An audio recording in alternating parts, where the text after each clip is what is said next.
Merci de nous rejoindre sur Moto TV, nouveau journal à la une. Les enfants déplacés des guerriers à Forfait, Collier et élèves vivant en ville de Butembo plaident pour une assistance à fourniture scolaire à cette période de préparatif de la rentrée. Ils sollicitent de bonne volonté de leur venir en aide pour commencer l'année avec force. Ils remercient cependant les autorités scolaires de faciliter l'inscription des élèves déplacés nouveaux venus. Et l'évêque de Butembo-Beni appelle les habitants de ce diocèse à prévenir la propagation de la maladie de variole des singes, dite Mpox, dans leur milieu en se conformant aux règles de santé édictées par les autorités sanitaires. Ce prélat catholique recommande de nouveau à toutes les paroisses, les sanctuaires ainsi qu'à toutes les communautés sacerdotales et religieuses de prendre des dispositions nécessaires pour y faire face. Tout pour les sommaires, le détail dans ce laps de temps. Bienvenue, comme annoncé au sommaire, les enfants pygmées ainsi que les enfants déplacés de guerre vivant en ville de Butembo appellent de bonne volonté de leur venir en aide avec des fournitures scolaires pour se préparer à la rentrée. Moto TV a rencontré des enfants ce jeudi 29 août. Nombreux ne comptent que sur l'aide pour avoir les fournitures scolaires. Suivez ce reportage. Ici au cas des Pygmées, au quartier Rwanda, plus de 50 enfants hébergés à cet endroit sont en âge scolaire. Ils ont tous besoin de fournitures scolaires pour aller à l'école. Leurs encadreurs appellent à l'assistance des bonnes volontés pour en avoir. Pauline, une des encadreurs aussi pygmées déplacées de Ndalia, Ruth Eringeti Bounia, déclare que rien n'a été acheté jusque-là pour ses enfants. Je veux que tous mes enfants partent à l'école, même s'ils sont orphelins. Je n'ai pas de moyens pour trouver des objets classiques, des uniformes, des souliers. J'attends les personnes de bonne volonté pour me venir en aide. La même situation s'observe chez les enfants déplacés. Certains d'entre eux, rencontrés au bureau de l'ISPRON ce jeudi, appellent l'État congolais et toutes les bonnes volontés à les assister. Uko mkandieme umekiafa hapa ku biro ya Ispronele munda mkandieme na umekiafa hapa nini ku biro ya Ispron lero umepata kumabuku eske lele mwali tatosha kumbu unakuwa na mabuku karibu zingapi zenye unapenda zisenge na zitatosha. Des enfants déplacés de guerre sont en retard reçus dans des écoles de la ville pour se faire inscrire. Confirmation faite par l'ISPRON, une des organisations qui encadre des personnes déplacées dans la ville de Butembo.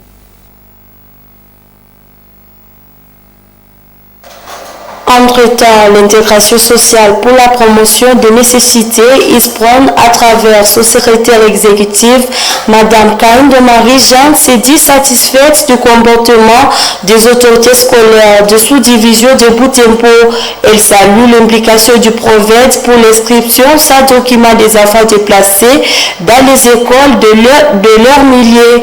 Elle loue cette collaboration entre la sous-division et l'ISPRON. Ces propos ont été recueillis par Mirembe Kitawite et Maloule Léandrine.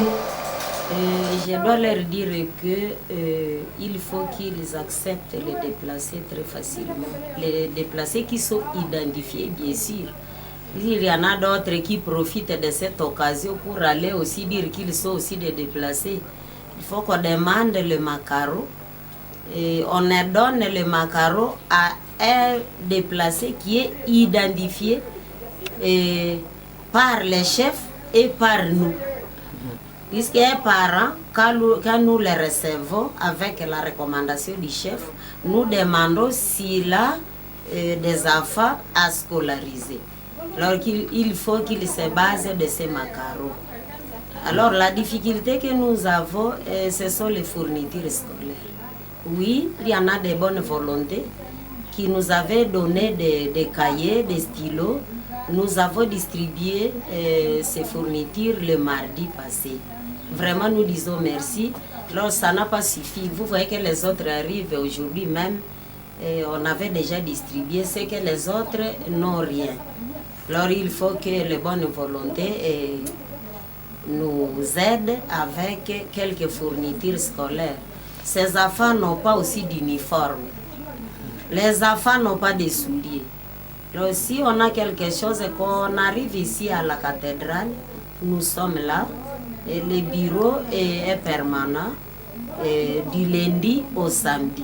Nous ouvrons le bureau de 9h et nous fermons même à 18h.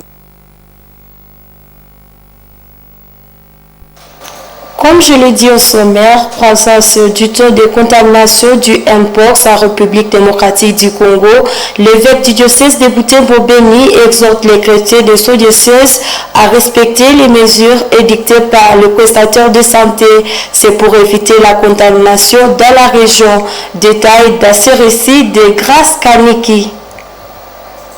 Dans un communiqué publié mercredi 28 août, l'évêque du diocèse de Butembo-Beni, Monseigneur Sikuli Paluku Melkisedek, exhorte le chrétien chacun à son niveau à se protéger et à protéger les autres contre cette zoonose infectieuse virale qui fait déjà beaucoup de victimes. L'ordinaire du lieu relaie le message des prestateurs de la santé selon lequel le monkeypox est une maladie très contagieuse et son taux d'accroissement est élevé en République démocratique du Congo. Pour éviter de contracter cette maladie dans la région, il appelle la communauté à respecter les mesures barrières édictées par les professionnels de santé car, dit-il, mieux vaut prévenir que guérir. Le prélat catholique recommande de nouveau à toutes les paroisses, les sanctuaires ainsi qu'à toutes les communautés sacerdotales et religieuses de respecter scrupuleusement les mesures barrières décrétées par rapport aux célébrations liturgiques et paraliturgiques lors de la maladie à virus Ebola et de la maladie de coronavirus les années passées, tout en fustigeant le manque d'obéissance religieuse qui caractérise ceux qui ont brisé ces mesures sans autorisation. Il appelle les fidèles à respecter la distanciation, à maintenir une bonne hygiène personnelle, à se laver régulièrement les mains avec du savon, à éviter de manipuler des animaux trouvés morts, ainsi que tout objet potentiellement contaminé par le Mpox. Bref, il invite tous les habitants à prendre des précautions nécessaires pour éviter d'être contaminés et de contaminer les autres. Pour citer dans ce document, Monseigneur Sikuli Paluku Melkisedek met à garde contre toute manipulation ou politisation de cette maladie. Page sécuritaire, les forces armées de la RDC rejettent les accusations du M23 d'avoir violé leur espace dans les territoires de Rutshuru et Lubero après qu'un hélicoptère ougandais ait survolé deux endroits sous leur contrôle au début de cette semaine. Dans une chronique de forces armées animée mercredi 28 août sur les antennes de la RTNC, le général Sylvain Ekenge éclaire l'opinion congolaise que les terroristes n'ont pas d'espace sur le territoire congolais. Il rassure par ailleurs que l'armée loyaliste récupérera ces endroits sous contrôle des terroristes et appelle les Congolais à soutenir son unique armée dans la guerre contre le M23. Suivez le général Sylvain Ekenge dans ses propos choisis par Mwanampenzi Manzekele. Les M23, AFC n'ont pas d'espace aérien dans cette zone. Cet espace appartient à la République démocratique du Congo. Ça c'est de 1. De 2, ceux qui s'émeuvent, ce sont les gens qui ne connaissent pas les Rwandais et surtout l'armée rwandaise. C'est un voleur qui crie au voleur. Et c'est une stratégie qu'ils ont l'habitude d'utiliser. Et pour preuve, nous, on n'a jamais violé le cessez-le-feu. Aucunement. Ce sont les RDF qui viennent attaquer nos positions et surtout les positions qui sont aujourd'hui vers le Grand Nord, notamment la position de Kikuvo. Et dans les massifs, ils sont en train de forcer pour occuper tout le massif en violation flagrante du cessez-le-feu et ils imputent cette violation au FARDC. Et d'ailleurs, il faut être précis, l'hélicoptère qui aurait survolé cet espace-là, qui disent que c'est un espace qui leur appartient alors que c'est un espace de la RDC. Cet hélicoptère n'appartient pas au FARDC d'après les informations que j'ai reçues. C'est un hélicoptère de l'armée ougandaise qui voulait passer par là pour rentrer au pays et ils ont tiré sur cet hélicoptère-là qui est rentré en Ouganda. Donc comment imputer la responsabilité au FARDC alors que ce sont les Rwandais qui violent constamment le cessez-le-feu tel que décidé par la rencontre de Luanda. On a perdu des espaces, on a perdu des batailles, mais la victoire nous appartient. La victoire finale, c'est nous et sera à notre compte. Et je ne doute pas de la détermination du militaire congolais, accompagné par l'ensemble du peuple du Congo, pour que ce défi soit levé. C'est une question de vie ou de mort. Et le gouverneur du Nord Kivu, le général-major Peter Chirimwami Kuba, a reçu en audience ce jeudi 29 août l'abbé Francesco Tedeschi de la communauté Egidio de Rome. Dans une interview accordée à la presse, ce visiteur a déploré la situation candide des déplacés de guerre qui vivent dans des conditions inhumaines dans le cas de Mugunga. Nous vous proposons de le suivre dans ses propos. Ce matin, j'ai visité l'école pour les déplacés dans le camp de Mugunga, où nous accueillons maintenant plus que 1200 enfants déplacés qui étudient avec nous et qui vont commencer bientôt à partir de septembre prochain les nouveaux années scolaires. Évidemment, la communauté des Saint-Egidio est présente ici dans la RDC. Nous nous excusons pour ces désagréments. Les étudiants de l'Université de l'Assomption au Congo IAC sont en excursion à Béni depuis ce jeudi 29 août. Ces étudiants, en majorité de la faculté de Polytechnique, pourront visiter les différents sites du domaine de leur formation. Delphine Voya et dans cette délégation, il nous fait le point dans ce reportage. Ce voyage commence au site Kambali où les étudiants sautent depuis le matin pour attendre les bus. Ils sont majoritairement de la faculté des Polytechniques, accompagnés d'autres facultés. De Butembo à Béni, ces étudiants vivent à la découverte de plusieurs sites qui se trouvent à Béni, notamment l'aéroport de Mavivi, la brasserie Simba et d'autres sites à découvrir. Loin de là, des conférences scientifiques ne seront pas du reste. Lumo Plamedi, délégué de la Polytechnique, explique le pourquoi, dit à peu de mots, c'est que ces étudiants viennent faire à Béni. Alors nous sommes venus dans la ville de Béni pour une sortie scientifique. Nous voulons essayer un peu de marier ce qu'on nous apprend à l'université, la théorie à la pratique. C'est pourquoi nous avons vivement venir exploiter aussi certaines industries et certains domaines qui se trouvent dans la ville de Béni. En ce qui concerne l'aéroport, en ce qui concerne la construction de pistes et des avions, en ce qui concerne la mécanique pour les génies mécaniques. Donc nous aurons à profiter beaucoup de choses dans nos différents départements de la Polytechnique. Leur séjour est prévu pour 4 jours, du jeudi au dimanche 1er septembre 2024.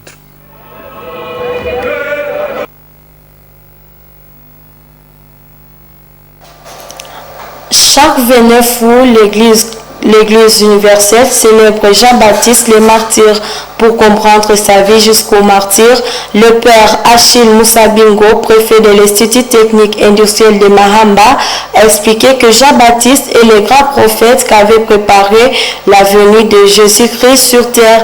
Le père Achille montre que c'est Jean-Baptiste a été tué à cause de la vérité qu'il reprochait au roi Hérode qui cohabitait avec la femme de son frère. S'adressant aux chrétiens du monde actuel, le révérend père Achille Moussabingo leur demande de ne pas craindre à dire la vérité malgré les intimidations qui peuvent surgir jusqu'au martyr. La vérité rend libre, a dit le père Achille. Nous l'écoutons dans ses propos recueillis par Gérard Mourefou et Samuel Wainda. Jean-Baptiste est connu comme le précurseur, c'est-à-dire celui qui a préparé l'arrivée de Jésus dans l'Église, et il est connu comme le dernier des prophètes, et Jésus lui-même dit de lui que parmi des gens qui tenaient de la femme, il n'y en a pas de plus grand que Jean-Baptiste. Et Jean-Baptiste a reconnu celui qui a présenté aussi le Christ au monde lors de sa venue, en le présentant comme l'agneau de Dieu. Et Jean-Baptiste aussi est déjà dans le ventre de sa mère, avait tressailli devant Jésus qui était dans le sein de Marie. Jean-Baptiste a été martyr à cause de la vérité. Parce que Jean avait essayé de faire prendre conscience à Hérode, le roi, de sa corruption et du désordre de la vie de sa femme, ou le désordre avec sa femme Hérodiade. Alors, sa femme Hérodiade était en réalité la femme de son frère, mais qu'il avait récupérée. Alors, Jean disait que ce n'était pas commode qu'elle reste avec la femme de son frère. Vivre la vérité, c'est une obligation normale pour tout chrétien, parce que Jésus lui-même est mort à cause de la vérité. Et même la fête peut-être d'aujourd'hui, le martyre de Jean-Baptiste nous ramène seulement à cette vérité-là que nous devons vivre. Essayer de vivre en vérité, essayer de témoigner de cela, essayer de savoir aussi dénoncer ce qu'il y a encore mal.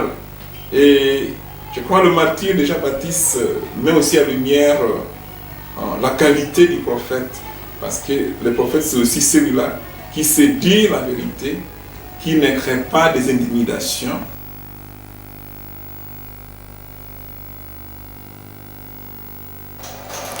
C'est ici que s'achève notre édition. Merci de l'avoir suivi et bonne suite de programme.